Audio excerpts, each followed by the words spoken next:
Dito sa mundo, ito talaga yung totoo, yung realidad na dapat alam mo at ng lahat ng tao.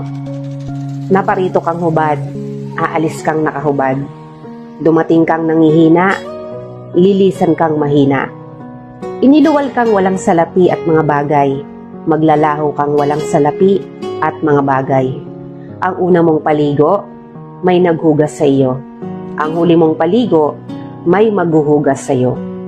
Ito ang buhay, kaya bakit labis ang mali siya, ang inggit, ang pagkamuhi, ang galit at pagkamakasarili. Maging mabait sa lahat at gumawa ng kabutihan. May hangganan ng oras natin sa mundo. Huwag sayangin sa walang kabuluhang bagay. Manalangin at higit sa lahat, huwag na huwag nating sasambahin ng pera. Dahil kahit anong dami ng pera mo o ng ari-ari